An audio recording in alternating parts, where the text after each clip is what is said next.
Hey guys, Emma here, also known as 8vinyllow, bringing you all another video.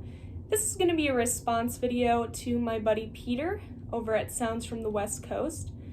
Peter is probably, well he is, not probably, one of my favorite channels here in the vinyl community.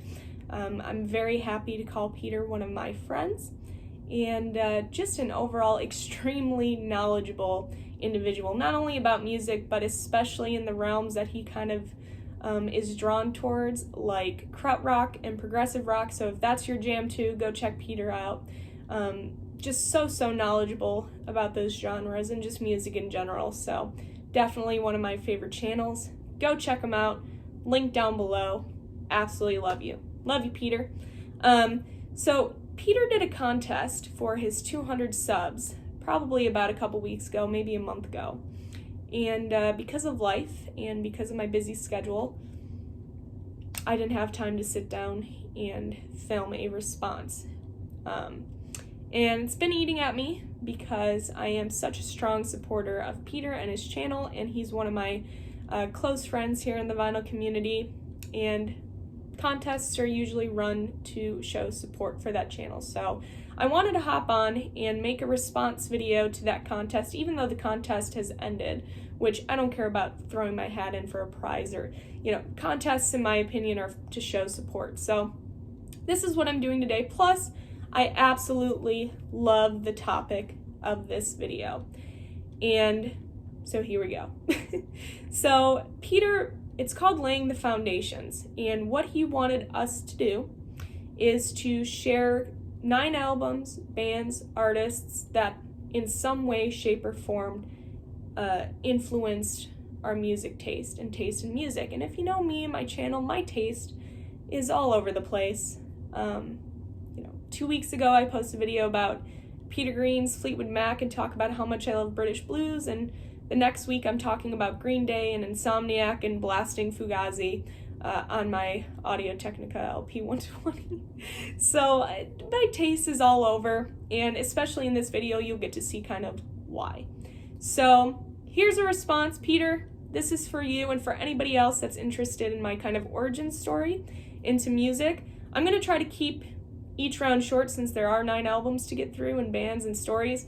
So maybe I'll do individual videos and stories at some point, but we know me, I can get off and blabber forever, so I'm going to try to avoid that. It's probably unavoidable, but here we go. I'm going to try my best. All right, I'm already going. Already blabbering. All right, where did my love for music start? And some of you know this story already, but my love for music, of course, stems from a band hailing out of Berwyn, Illinois. This is the Ides of March. And this is the band that got me to completely fall in love with music and made me want to explore and discover new music, and is the reason why I'm talking into a camera right now. I saw the Ides of March. My dad took me when I was probably about 9 or 10 years old, around there, and I actually fell asleep during that show. Until Jim Peterick, who's a founding member of the Ides of March and also survivor and the songwriter of this song, until this band started to play Survivor's Eye of the Tiger. Immediately woke up, saw Jim with his mirror flame guitar, and saw him walk the crowd and do long guitar solos, and I've never, ever had I ever seen anything like that in my life and experienced it, and everybody was up and clapping and just enjoying it, and I enjoyed it, and I knew that song. So that completely reeled me in.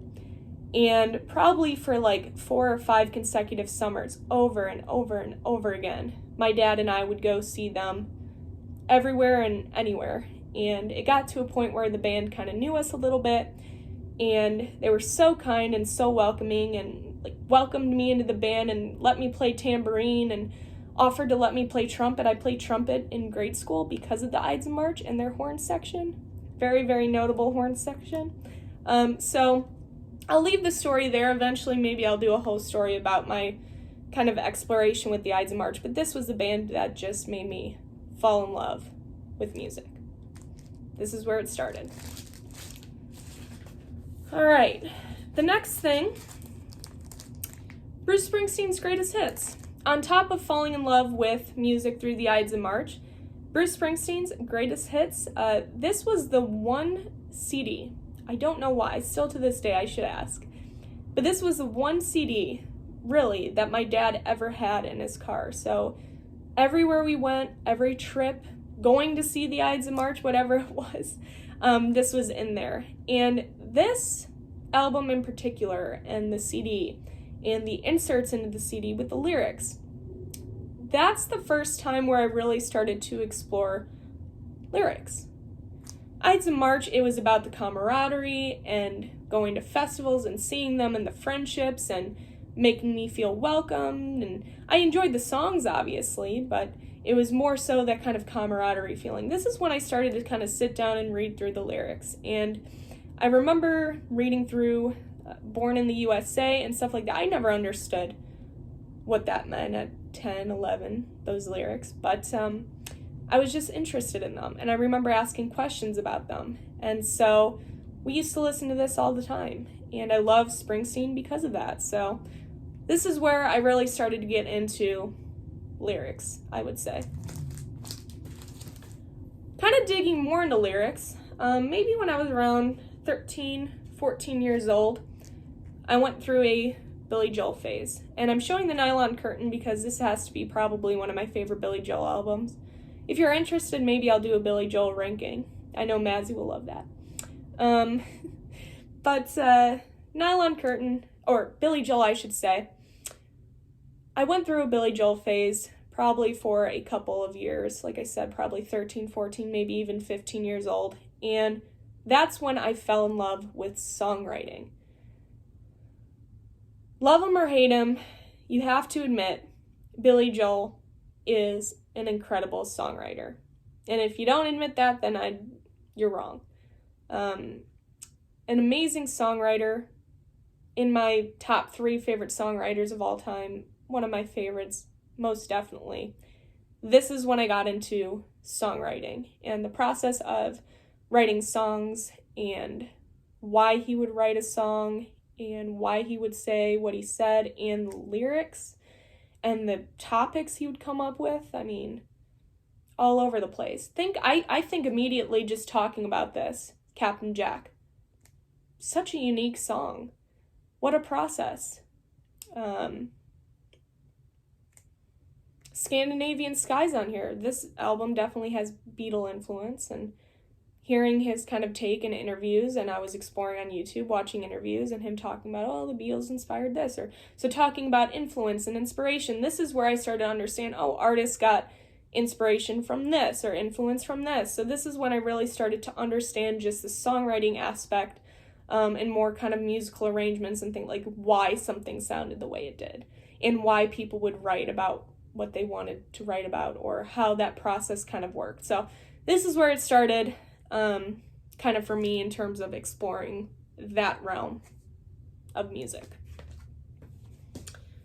All right, in middle school, for me, it was all about punk rock, pop punk, and it all started with Green Day. So I love Green Day, and this album for me in middle school, I just played the crap out of it. So Burnout, Chump, Longview, Welcome to Paradise, Basket Case. She's probably one of my favorite Green Day songs in general when I come around. I mean, this whole thing is just a gem. There's not a bad song off of this album. So this completely launched me into my punk phase, which I still love punk to this day. I don't talk about it a lot, but I do. And I definitely explored punk a lot in middle school and into early high school, and it all started with this. So all right, of course I have to show Cheap Trick. This is my favorite band of all time, and it's funny because my parents never listened to Cheap Trick that much. I mean, I'm sure they've listened to it, but I can never specifically sit down and think, yeah, they played Cheap Trick. I don't know. Never heard it. This was a band that I had discovered on my own, which was huge. I was probably about, 15, 16 when I first sat down and listened to Cheap Trick. And ever since then, I just absolutely hooked, and of course became one of my favorite bands. That's all I can say on it. I think the first song outside of like I Want You to Want Me and Surrender and The Flame and even Dream Please that I heard that reeled me in is a song from their album In Color called Southern Girls. And I don't know why, but that just completely, I just thought it was such a fun song and a little different from the other songs that I knew from them. And so ever since then, I just explored and learned more. And obviously there's an Illinois connection, me being from Illinois, them being from Rockford, Illinois, there was a connection, and being able to go see them play live. And over the years, it just clicked. So, favorite band of all time, Cheap Trick. And not only just an amazing band, they are wonderful people. Some of the nicest individuals ever. So nice. So, love this band, obviously. All right, what got me into the blues? Who got me into the blues? Mr. B.B. King. Specifically this album. The first time I listened to this album, I was just exploring new genres. And I came across B.B. King's The Thrill Is Gone. And it was like an epiphany. It was like an aha moment, and I heard The Thrill Is Gone. I never thought I'd be someone that would be into blues music. I didn't even know what that meant. What does that mean, the blues? Blues, jazz, bleh. Now, it's a completely different story. It changed my life. But The Thrill Is Gone was that first song that I listened to and was like, oh my God. You just have those moments, and it just gave me chills, and I wanted more. And so, of course, I came to this album, and I used to just listen to this nonstop over and over and over and over and over again. So this got me into the blues. Now, with loving the blues and falling in love with the blues and exploring more about the blues, I came across this.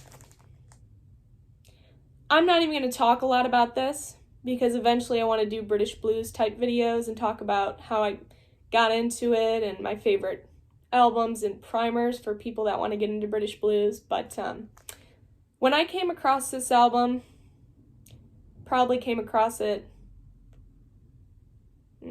3 years ago now. Here I am. Here I am, the British blues queen. Because of that album, and because of John Mayall, I started to explore Peter Green. And I came across this and the song A Fool No More. This is, of course, In the Skies, solo Peter Green. And just fell in love with him as a guitar player. And he is now one of my favorite guitar players, but I used to play the crap out of this album probably 2 years ago, nonstop. So, really got me to appreciate the guitar outside of what I knew about Hendrix and Rick Nielsen and those type of Jimmy Page, Eric Clapton. This was just something new. So, I don't know what else to say about that. All right, last but not least, where am I at now for new music taste? Bert Jansch, this is my favorite album from him. This is Birthday Blues from 1969. And I discovered Bert Jansch. I came across this album at a Goodwill probably 1.5 years ago now, so recent.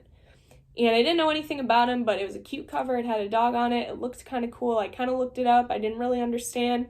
So I picked this up in a couple of Pentangle albums. I didn't know anything about them at all. First time I listened to this album, I was like, I don't know. And then for some reason, I revisited it probably a year ago, maybe 1.5 years. And it just clicked. And I'm like, oh my God, this is the best thing to ever exist besides Cheap Trick. So there's something haunting about this album in particular and his voice and the arrangements that definitely kind of, I think, reeled me in when I really started to explore just new sounds and new music. But just a unbelievable musician. And the way he plays his acoustic guitar is just outworldly. Just unbelievable. So because of him, I'm now very much so getting into that British folk revival scene. So you'll probably see more of me picking up albums within that realm over the next probably year. So this is where I'm at now. This is where my taste is now. So that's it for albums. Wasn't too bad. Hope I didn't ramble off too much. In terms of a non-album related thing that got me into music and influenced my music taste, Peter sent me this. This is all about British blues music, and I've definitely learned about new bands and artists through this book, and this book has really just helped me in terms of making me love British blues even more, and connecting the dots, and this person went in this band, and they did this and this and that. So just a great thing that really got me more kind of in tuned and focused on the genre. So that's it. Those are the albums and bands that helped to shape my music taste, and I'm sure I'm going to look back on this in 3 weeks and think, oh, I should have mentioned this or said this, but yeah, I don't know, we'll see. So again, I wanted to get this up. Amazing topic. Peter, I love you. Just a great guy, great channel, and this video was fun to make. Definitely nostalgic. So again, go check out Peter. That's all for this video. I will see you all for my next. Bye, guys.